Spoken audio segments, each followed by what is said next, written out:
Jan Aadhaar card में नया सदस्य जोड़ने के लिए ई-मित्र आईडी को लॉगिन करेंगे, यूटिलिटी सर्विस का चुनाव करेंगे और सर्च करेंगे जन आधार। जन आधार लिख के जैसे आप सर्च करेंगे जन आधार कार्ड का नया पोर्टल आएगा, जन आधार 2.0, इसे आप सेलेक्ट करेंगे। थर्ड पार्टी पोर्टल के लिए ओके करेंगे।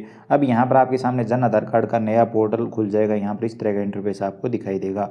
यहाँ पर डैशबोर्ड पर ही आपको एक ऑप्शन मिल जाता है नया सदस्य जोड़ें। यहाँ पर आप देख सकते हैं, इस पर क्लिक करके आप नया सदस्य जोड़ सकते हैं।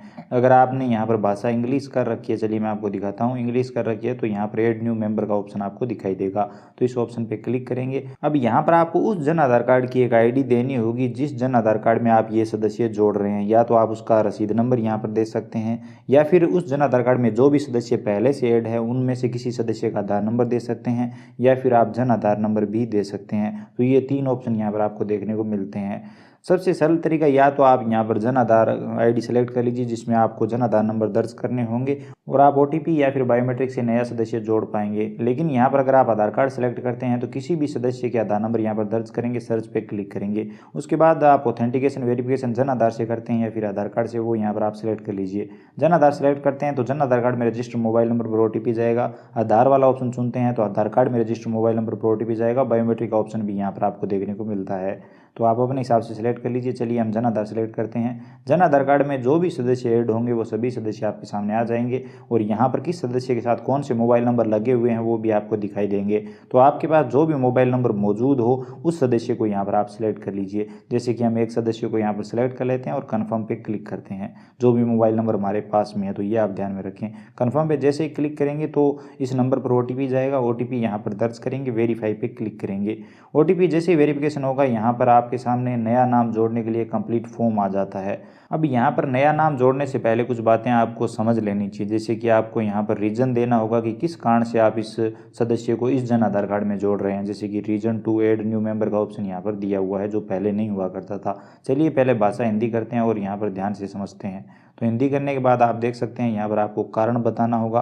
तो नया सदस्य जोड़ने का कारण ये नया ऑप्शन है। तो इसमें देखिए, अगर अभी नया जन्म हुआ है राजस्थान के अंदर या फिर नया जन्म हुआ है राजस्थान के बाहर, युवा हुआ है जो भी, या फिर किसी ने गोद लिया है, दत्तक पुत्र वाला सिस्टम है, तो वो आप सेलेक्ट कर लीजिए। या फिर जब जन आधार कार्ड बना था उस टाइम, या फिर भामाशाह बना था उस टाइम से ये सदस्य छूटा हुआ है, तो वो आप अपने हिसाब से यहाँ पर सिलेक्ट कर लीजिए। अगर यहाँ पर नया जन्म वाला ऑप्शन आप सिलेक्ट करते हैं तो आपको जन्म प्रमाण पत्र भी देना होगा, यानी जन्म प्रमाण पत्र के नंबर भी यहाँ पर आपको लगाने होंगे। और लगभग जो डिटेल है, नाम, फोटो वगैरह, वो जन्म प्रमाण पत्र से आ जाएगी। यानी कि फोटो तो नहीं आएगा लेकिन नाम और बाकी डिटेल, डेट ऑफ बर्थ वगैरह आ जाएगी। नहीं तो अगर मान लीजिए ये सदस्य नामांकन के समय, यानी जन आधार कार्ड जिस टाइम बनाया था उस टाइम ये पीछे छूट गया था, तो आप लास्ट वाला ऑप्शन सेलेक्ट कर सकते हैं। चलिए मैं आपको दिखाता हूँ। अगर वो ऑप्शन आप सेलेक्ट करते हैं तो यहाँ पर आपको ये जन्म प्रमाण पत्र नहीं देना होगा। तो नामांकन के समय छूटा हुआ हमने सेलेक्ट कर लिया है। उसके बाद यहाँ पर आधार नंबर दर्ज करने, आधार नंबर यहाँ पर वेरीफाई भी करने होंगे। वो कैसे करने हैं वो भी मैं आपको दिखाऊंगा और ज़्यादातर डिटेल आधार कार्ड से आ जाएगी। यहाँ पर पहला नाम अंग्रेजी में और मध्यम यानी मिडिल नेम और लास्ट नेम यहाँ पर इंग्लिश में दर्ज करना है। यहाँ पर मिडिल नेम और लास्ट नेम ऑप्शनल है, आप चाहें तो दर्ज कर सकते नहीं, कोई ज़रूरी नहीं है। पहला नाम, मध्य नाम और लास्ट नेम उपनाम यहाँ पर आपको दर्ज करना है हिंदी में, वही सेम। अब यहाँ पर आप समझ लीजिए किसी का नाम सुरेश कुमार जाट है तो सुरेश पहले नाम में आ जाएगा, बीच वाले में कुमार आ जाएगा और जाट आ जाएगा लास्ट वाले में। लेकिन अगर सुरेश नाम है तो सिर्फ आप वो पहले वाले में दर्ज कर दीजिए। इस तरह से आपको यहाँ पर नाम दर्ज करना है, जो भी आधार कार्ड में है उस हिसाब से नाम यहाँ पर आप दर्ज करें। उसके बाद जेंडर क्या है वो यहाँ पर आप सेलेक्ट कर लीजिए अपने हिसाब से। उसके बाद जो भी डेट ऑफ बर्थ है वो यहाँ पर आप सेलेक्ट कर लेंगे। यहाँ पर एक फ़ोटो आपको अपलोड करना होगा। फ़ोटो का साइज़ 50 KB से कम रखना है, जेपीजी फॉर्मेट में आप आसानी से फ़ोटो अपलोड कर पाएंगे। अब यहाँ पर पूछा जा रहा है कि ये जो सदस्य आप जोड़ रहे हैं ये अनाथ है क्या? अगर है तो आप हाँ कर सकते हैं। अब इस जन आधार कार्ड का जो भी मुखिया है, जो मुखिया महिला है, उस महिला के साथ इस सदस्य का जो आप अभी जोड़ रहे हो, इस सदस्य का उस महिला के साथ क्या संबंध है वो यहाँ पर आपको बताना है। ये सदस्य विवाहित है या नहीं वो आपको यहाँ पर बताना है। उसके बाद पिता का नाम, माता का नाम वगैरह ऑटोमेटिक आ जाएगा, तो यहाँ पर कुछ भी आपको दर्ज करने की ज़रूरत नहीं है। उसके बाद सदस्य की श्रेणी, कौन सी कास्ट कैटेगरी है वो यहाँ पर आप सिलेक्ट कर लीजिए। तो चलिए हम ओबीसी सेलेक्ट कर लेते हैं। जाति क्या है वो यहाँ पर आप अपने हिसाब से सिलेक्ट कर लीजिए, जाति सेलेक्ट कर लेते हैं। उसके बाद अगर आप जाति प्रमाण पत्र भी अटैच करना चाहते हैं, जोड़ना चाहते हैं, जैसे कि छात्रवृत्ति के फॉर्म में आजकल मांगा जा रहा है, तो वो जाति प्रमाण पत्र के जो टोकन नंबर है वो यहाँ पर आप लगा सकते हैं। अगर नहीं है तो कोई दिक्कत नहीं है। मूल निवास भी इसी तरह से आप जोड़ सकते हैं टोकन नंबर लगाकर। अब निवास श्रेणी में आप सेलेक्ट कर लीजिए निवासी है या फिर प्रवासी है या फिर प्रवासी भारतीय है, तो वो अपने हिसाब से आप सेलेक्ट कर लीजिए। विशेष योग्यजन अगर विकलांग वगैरह है तो यस कर सकते हैं, लेकिन उसके लिए आधार नंबर पहले दर्ज करने होंगे। उसके बाद यहाँ पर मोबाइल नंबर दर्ज करेंगे, वेरीफाई पे क्लिक करेंगे, OTP आएगा और मोबाइल नंबर यहाँ पर अपडेट हो जाएंगे। उसके बाद ईमेल आईडी ऑप्शनल है, आप चाहें तो दर्ज कर सकते हैं। यहाँ पर एजुकेशन क्या है, जो जिसका नाम आप जोड़ रहे हो वो कहाँ तक पढ़ा लिखा है वो यहाँ पर आप अपने हिसाब से बता दीजिए। उसके बाद काम क्या करता है वो व्यक्ति, अगर कोई काम नहीं करता तो अन्य सेलेक्ट कर लीजिए, नहीं तो कोई काम है तो वो यहाँ पर आप बता सकते हैं इनमें से नहीं है तो आप अन्य सेलेक्ट कर लीजिए। आय कितनी है इस व्यक्ति की, तो यहाँ पर अगर कोई आय नहीं है तो आप 0 लिख दीजिए और यहाँ पर नो इनकम ऑटोमेटिक अपडेट हो जाएगा, यहाँ पर आप देख सकते हैं इस तरह से। अब अगर आप इस सदस्य का बैंक अकाउंट भी अपडेट करना चाहते हैं तो यहाँ पर बैंक सेलेक्ट कर लेंगे, किस जिले में बैंक है वो सेलेक्ट कर लेंगे, ब्रांच कौन सी है वो सेलेक्ट कर लेंगे और बैंक अकाउंट अपडेट कर देंगे, यानी बैंक अकाउंट नंबर दर्ज कर देंगे। अब आधार वेरीफाई कैसे करना, चलिए वो जान लेते हैं। उसके लिए सबसे पहले आपको यहाँ पर आधार नंबर दर्ज करने हैं इस सदस्य को, जिस सदस्य को यहाँ पर आप जोड़ रहे हो। उसके बाद सर्च वाले आइकन पर क्लिक करेंगे, या तो आप OTP भेज सकते हैं या फिर आप बायोमेट्रिक ले सकते हैं। तो चलिए हम OTP वाला ऑप्शन सेलेक्ट कर लेते हैं, क्योंकि आधार कार्ड में मोबाइल नंबर रजिस्टर है, अगर ना हो तो आप बायोमेट्रिक सेलेक्ट कर लीजिए। OTP वाले ऑप्शन पे जैसे ही क्लिक करेंगे OTP जाएगा, OTP दर्ज करेंगे, वेरीफाई पे क्लिक करेंगे। जैसे ही आधार कार्ड वेरीफाई होगा फोटो ऑटोमेटिक आधार कार्ड से आ जाएगा, नाम वगैरह डेट ऑफ बर्थ सब आधार कार्ड से आ जाएगी। लेकिन अगर आपको इसमें कुछ चेंज करना है फ़ोटो में तो आप यहाँ पर अपने हिसाब से फ़ोटो यहाँ पर अपलोड कर सकते हो, वो मैंने आपको बता दिया, JPG फॉर्मेट में, साइज़ 50 KB से कम। चलिए साइट डिटेल यहाँ पर दर्ज कर देते हैं बाकी, और उसके बाद सेव करते हैं। तो साइट डिटेल आप नाम वगैरह देखकर साइट डिटेल भर दीजिए, उसके बाद सेव और आगे बढ़े पे क्लिक करेंगे। उसके बाद यहाँ पर अगर इस सदस्य का पैन कार्ड बना हुआ है, ड्राइविंग लाइसेंस बना हुआ है तो ये सब डिटेल आप यहाँ पर दर्ज कर सकते हो, पासपोर्ट संख्या, इसके अलावा वोटर कार्ड संख्या, अगर श्रमिक कार्ड बना हुआ है तो उसकी डिटेल दर्ज करके सर्च पे क्लिक करके उससे वेरीफाई कर सकते हो। राशन कार्ड नंबर आपको तभी दर्ज करने हैं जब उस राशन कार्ड में इस सदस्य का पहले से नाम ऐड हो, क्योंकि जब आप राशन कार्ड नंबर दर्ज करेंगे तो सभी सदस्य आपके सामने आ जाएंगे और उन सदस्यों में से आपको इस सदस्य को सेलेक्ट करना होगा। भूमि धारक की श्रेणी, यहाँ पर अगर भूमि है तो आप यहाँ पर भूमि नहीं है तो भूमिहीन नहीं है, फिर अन्य किसान आप बता सकते हैं।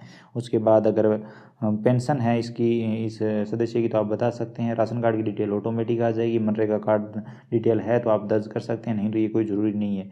HIV रोगी है ये सदस्य तो यस कर सकते हैं। उसके बाद यहाँ पर पूछा जा रहा है कि जोड़े जाने वाला सदस्य परिवार का ही है और इसका पहले कभी भी नाम नहीं जुड़ा है, तो यहाँ पर आपको हाँ करना है। हाँ करेंगे तभी यहाँ पर आपको सेव करे का ऑप्शन दिखाई देगा। तो हमने हाँ किया, उसके बाद आप देखिए सेव करे का ऑप्शन आ चुका है, इस पर आपको क्लिक करना है, डेटा सेव हो जाएगा, ओके करेंगे। अब अगर आप किसी दूसरे सदस्य को भी जोड़ना चाहते हैं तो यहाँ पर जोड़ सकते हैं, नहीं तो आप नीचे आएंगे, यहाँ पर ये सदस्य आपको दिखाई देगा। अगर इस सदस्य की डिटेल में आप कुछ सुधार करना चाहते हैं तो यहाँ से कर सकते हैं, नहीं तो आप दस्तावेज अपलोड करें और आगे बढ़े पे क्लिक करेंगे। उसके बाद यहाँ पर क्या क्या डॉक्यूमेंट अपलोड करने, तो जाति प्रमाण पत्र आपको अपलोड करना है, क्योंकि हमने जाति सेलेक्ट किया, अभी ये जरूरी हो गया है। अगर बर्थ सर्टिफिकेट में बहुत सारे ऑप्शन है, इनमें से आप कोई सा भी डॉक्यूमेंट अपलोड कर सकते हैं। हम आधार कार्ड की कॉपी सेलेक्ट कर लेते हैं, आधार नंबर में भी आधार कार्ड की कॉपी। आधार कार्ड की कॉपी पर आपको हस्ताक्षर जरूर करवाने इस व्यक्ति के। चलिए यहाँ पर हम डॉक्यूमेंट अपलोड कर देते हैं। डॉक्यूमेंट का साइज़ आप 2 KB से कम रखें और PDF फॉर्मेट में आपको डॉक्यूमेंट अपलोड करने हैं। डॉक्यूमेंट अपलोड करते टाइम ध्यान रखना है, जाति प्रमाण पत्र खुद सदस्य का नहीं है तो आप दूसरे सदस्य का जाति प्रमाण पत्र अपलोड कर सकते हैं परिवार के। उसके बाद ड्राफ्ट के रूप में सेव करें वाला जो ऑप्शन है उस पर क्लिक करना है। अगर आप इस पर क्लिक करेंगे डायरेक्ट सेव पे तो यहाँ पर कुछ भी नहीं होगा, तो आपको पहले एक बार ड्राफ्ट के रूप में सेव करें का जो ऑप्शन है उस पर क्लिक करके सारे डॉक्यूमेंट अपलोड कर देने हैं। तो चलिए इस पर क्लिक करते हैं। जैसे इस पर क्लिक करेंगे यहाँ पर ये ऑप्शन एक्टिवेट हो जाएगा और यहाँ पर सफलतापूर्वक ये फाइलें सेव हो जाएगी, ओके करेंगे। अब यहाँ पर सेव और पूर्वावलोकन पे क्लिक करेंगे, यानी कि प्रीव्यू के लिए यहाँ पर क्लिक करेंगे। अब यहाँ पर आपके सामने प्रीव्यू आ जाएगा, आप सारी डिटेल चेक कर लीजिए। अगर आप दोबारा से पूरी डिटेल चेक करना चाहते हैं तो कर सकते हैं, नहीं तो आप पुष्टि करें पे क्लिक करेंगे और यहाँ पर सत्यापन के लिए सबमिट कर देंगे। अगर आप सारी डिटेल चेक करना चाहते हैं तो यहाँ पर क्लिक करेंगे, आपको पूरा प्रीव्यू दिखाई देगा जिसमें आप सदस्य की कंप्लीट डिटेल चेक कर पाएंगे। अगर सारी डिटेल आपको सही लगती है, यहाँ पर एक एक डिटेल ध्यान से चेक कर लीजिए, और अगर सारी डिटेल सही है तो यहाँ पर आपको पुष्टि करें पे क्लिक करना है और यहाँ पर आपको वेरिफिकेशन के लिए भेजने के लिए एक OTP देना होगा, तो इसके लिए आप हाँ करेंगे।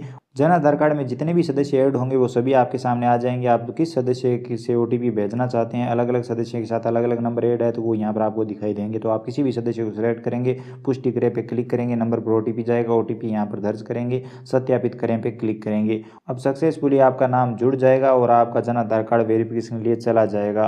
अब अगर आप इसका स्टेटस देखना चाहते हैं तो आपके सामने ये रिसिप्ट आ जाती है, तो आप इस रिसिप्ट नंबर को कॉपी कर लीजिए और इस रिसिप्ट को प्रिंट आउट निकाल लीजिए इस रिसिप्ट का। तो चलिए हम इसे डाउनलोड करके इसका प्रिंट आउट निकाल लेते हैं। डाउनलोड करेंगे तो यहाँ पर रिसिप्ट डाउनलोड हो जाएगी, इसका प्रिंट आउट निकाल कर आप कस्टमर को दे देंगे अगर किसी कस्टमर का आपने नाम जोड़ा है। चलिए हम इसका प्रिंट आउट निकाल लेते हैं। अगर आप स्टेटस देखना चाहते हैं तो इस रिसिप्ट में आपको एक नंबर मिलते हैं, वो कॉपी करेंगे, फैमिली स्टेटस पे क्लिक करेंगे, नंबर दर्ज करेंगे, खोजे पे क्लिक करेंगे। यहाँ पर जन आधार नामांकन के लिए सत्यापन की प्रक्रिया पे क्लिक करेंगे। यहाँ पर आपको दिखाई देगा स्टेटस। अभी आपने जो नाम ऐड किया है वो आप देख सकते हैं पहले चरण पे यहाँ पर लंबित है, पेंडिंग है। तो यहाँ पर 2 अधिकारी से वेरीफाई करेंगे और उसके बाद ये सिस्टम पर अपडेट होने के लिए जाएगा और आपका नाम सक्सेसफुली जुड़ जाएगा। तो थोड़ा सा टाइम इसमें लगेगा, लेकिन रिसिप्ट में अभी ये नाम दिखाने लगेगा। तो अभी से आप काम में ले सकते हैं, वो कोई दिक्कत नहीं है, लेकिन इसे कंप्लीट जुड़ने के लिए थोड़ा टाइम लगेगा। आप यहाँ पर देख सकते हैं इस अधिकारी के पास अभी ये पेंडिंग है। इसी के साथ यहाँ पर आप पहले देख सकते हैं, पहले हमने कोई नाम जोड़ा था वो किस तरह से प्रथम चरण पर गया था, द्वितीय स्तर पर गया था, उसके बाद सिस्टम पर अपडेट हुआ था। जैसे कंप्लीट ये सिस्टम पर अपडेट होगा तो इस तरह से आपको दिखाई देगा। यहाँ पर अनुलिपिकरण की प्रक्रिया जब कंप्लीट हो जाएगी तो ये सिस्टम पर कंप्लीट अपडेट हो जाएगा। तो दोस्तों किसी भी जन आधार कार्ड में किसी भी सदस्य को जोड़ने के लिए ये कंप्लीट प्रोसेस है। अगर आपको हमारी मेहनत पसंद आई है तो प्लीज़ वीडियो को लाइक ज़रूर करिए, अपने दोस्तों के साथ शेयर करिए। चैनल पर नए हो तो सब्सक्राइब कर लीजिए, बेल आइकन भी प्रेस कर लीजिए ताकि हर अपडेट आपको इस चैनल पर सबसे पहले मिल सके। इसके अलावा अगर आपके मन में कोई भी सवाल या सुझाव है, आपको कोई दिक्कत आ रही है तो आप कमेंट सेक्शन